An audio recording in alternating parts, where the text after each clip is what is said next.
많은 사람들이 투자에서 반복하는 실수들이 있습니다. 이런 실수들은 자신의 수익을 극대화할 기회를 갉아먹고 장기적 재무 목표 달성을 방해하죠. 대다수 직장인들은 투자의 중요성과 시간이 지남에 따라 재정에 미치는 영향을 과소평가합니다. 그래서 제대로 공부하지 않고 감으로만 투자하거나 아예 손을 떼는 경우가 많습니다. 사실 대부분의 사람들이 평생 모으는 부의 상당 부분은 근로소득과 저축이 아니라 투자 수익에서 온다는 사실을 이해하면 투자 실력을 향상시키는 것이 왜 우선순위가 되어야 하는지 분명해집니다. 안녕하세요. 머니 스케치입니다. 투자는 복잡하거나 많은 시간을 들여야만 하는 일이 아닙니다. 기본 원칙 몇 가지를 잘 지키기만 해도 충분히 괜찮은 수익을 얻을 수 있어요.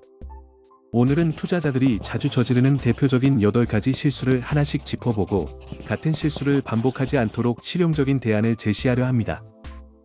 영상이 도움이 되면 구독과 좋아요는 큰 힘이 됩니다. 8째 실수는 과도한 자신감입니다.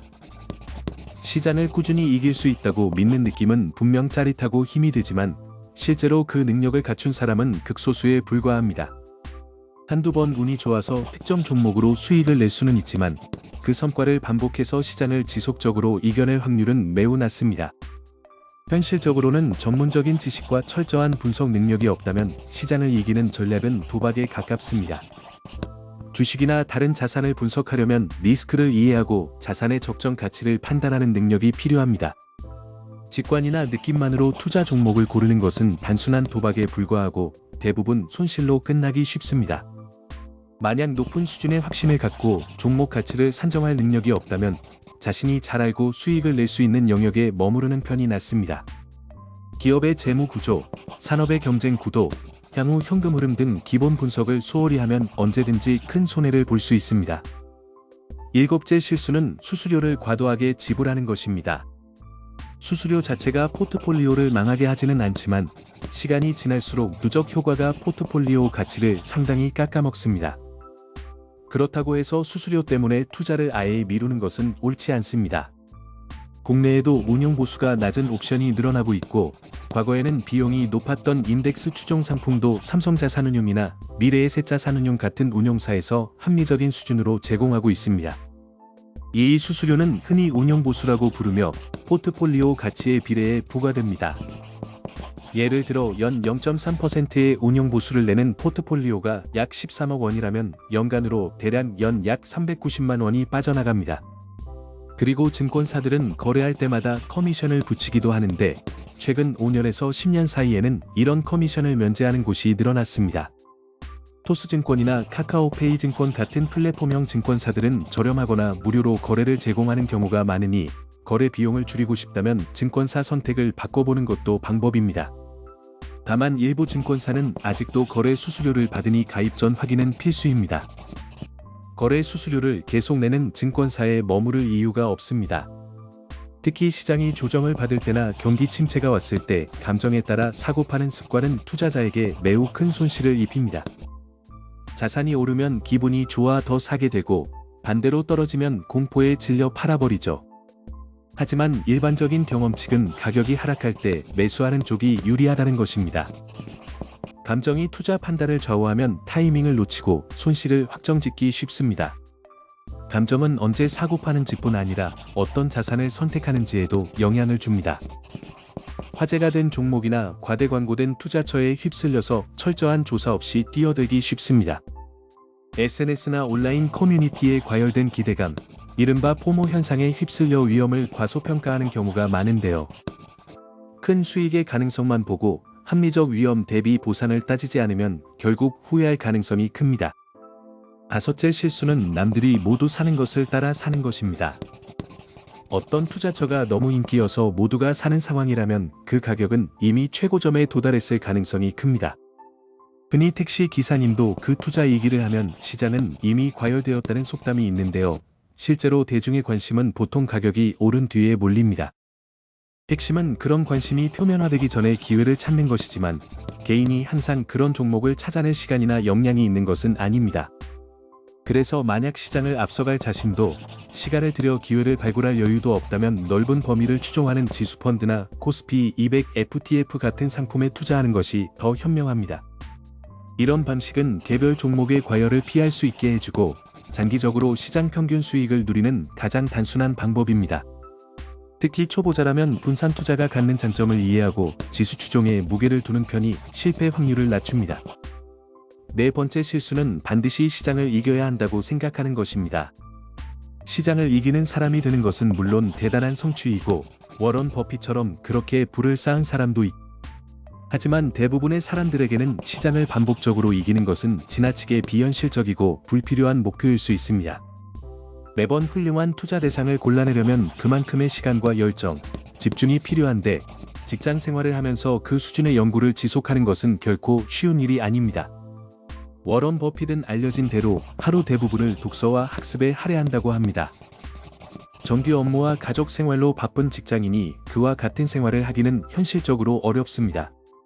반면 시장 전체의 수익률을 따라가는 전략은 위험이 상대적으로 낮고 장기적으로도 충분히 유의미한 성과를 제공합니다. 투자 전문가가 아니라면 개별 주식을 직접 고르기보다는 광범위한 지수의 투자의 시간을 다른 일에 쓰는 것이 더 합리적입니다. 세 번째 실수는 금융 전문가를 맹신하는 것입니다. 가끔은 내가 재무상담사나 자문가의 이익을 최우선으로 생각하지 않을까 걱정되는 경우가 있습니다. 많은 자문가들이 자신이 판매하는 상품에서 발생하는 수수료나 커미션을 통해 수익을 얻기 때문에 항상 고객의 이익을 최우선으로만 행동한다고 장담할 수는 없습니다. 자동차 영업사원이 연장 보증 서비스를 팔 때처럼 어떤 권유는 판매자의 이익과 연결되어 있을 수 있다는 점을 염두에 두어야 합니다. 물론 진심으로 도와주려는 성실한 전문가도 많습니다. 다만 모든 소위 전문가가 항상 옳은 결정을 내리는 것은 아니라는 사실을 받아들여야 합니다. 그렇기 때문에 최소한의 금융 지식은 스스로 갖추는 것이 중요합니다. 그래야 제안받는 상품의 장단점을 스스로 판단하고 필요한 경우 다른 대안을 찾아볼 수 있습니다. 두 번째 실수는 인내심 부족입니다. 많은 사람들은 포트폴리오가 즉시 성장하기를 기대하거나 일시적인 가치 하락에 대한 인내심이 전혀 없습니다. 특히 20대와 30대 초반처럼 경험이 적은 투자자일수록 한 번의 실패에 좌절하고 모든 것을 포기하기 쉽습니다. 하지만 안정적이고 꾸준한 투자 성과를 내기 위해서는 시간이 필요합니다. 어떤 해는 거의 수익이 없거나 손실이 날 수 있고 그 다음 몇 해 동안은 두세 해치의 이익이 한 해에 몰려 들어올 수 있습니다. 장기적으로는 천천히 꾸준히 모아가는 태도가 단기적 이익을 쫓는 태도보다 훨씬 강력한 결과를 만듭니다. 다만 이 말이 시장 평균보다 못한 수익률을 그냥 받아들이라는 뜻은 아닙니다. 시장과 비교해 현저히 낮은 성과가 반복된다면 전략을 점검해야 합니다. 첫 번째이자 가장 큰 실수는 시작을 너무 늦게 하는 것입니다. 복리의 마법은 시간이 있을수록 더 큰 위력을 발휘합니다. 빠르게 시작할수록 같은 금액으로도 더 큰 재산을 만들기 쉬워집니다.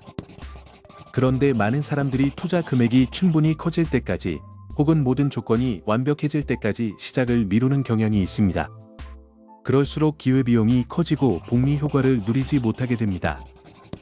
월에 $25, $50, $100로 생각하면 작게 느껴질 수 있습니다만 이 금액은 우리 기준으로 월 약 3만원, 5만원, 13만원 정도에 해당합니다. 지금 당장 시작해서 꾸준히 넣는 습관만으로도 장기적으로는 눈에 띄는 변화를 만들어냅니다. 더 많은 돈을 모은 뒤에 시작하겠다는 생각은 따뜻함을 주지 않는 장작은 나중에야 불을 떼겠다는 말과 다를 바 없습니다. 사람들은 돈이 너무 많아서 투자하는 것이 아니라 더 많은 돈을 원하기 때문에 투자합니다. 아직 투자하지 않은 이유로 흔히 듣는 변명들이 있습니다.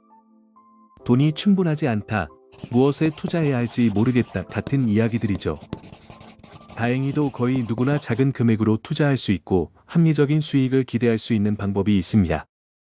예를 들어 코스피 200 FTF처럼 시장 전체를 추종하는 지수 FTF에 정기적으로 투자하면 복잡한 종목 선정 없이도 장기적으로 안정적인 성과를 기대할 수 있습니다. 우리는 모두 돈을 최대한 불리고 싶어 합니다. 다만 그 과정에서 현명한 선택을 해야 합니다. 이른 시일에 투자를 시작해 복리의 혜택을 최대화하고 작은 금액이라고 해서 투자할 가치가 없다는 자기합리화를 하지 마세요. 위에서 말한 간단한 실수들만 피해도 훨씬 더 성공적인 투자자가 될 수 있습니다. 중요한 것은 꾸준함과 합리적인 전략입니다. 마지막으로 정리하자면 이런 실수들을 피하면 포트폴리오가 기대만큼 움직이지 않을 때도 마음의 평정을 유지하는 데 도움이 됩니다. 경력 전체를 통틀어 단기적인 가격 변동으로 불만족스러운 시기는 반드시 생길 것이고, 그 대부분은 개별 자산의 문제가 아니라 전체 시장의 흐름에 따른 것입니다. 투자는 장기전이고 큰 계좌를 만드는 데는 시간이 걸립니다. 단 하나의 실수가 모든 것을 위험에 빠뜨릴 수 있으니 오늘 이야기한 행동들을 숙지해서 자신의 자산을 최대한으로 만들어 가시길 바랍니다. 이 영상이 도움이 됐다면 구독 버튼 눌러주시고 다음 영상에서 또 만나요. 영상을 끝까지 시청해 주셔서 감사합니다.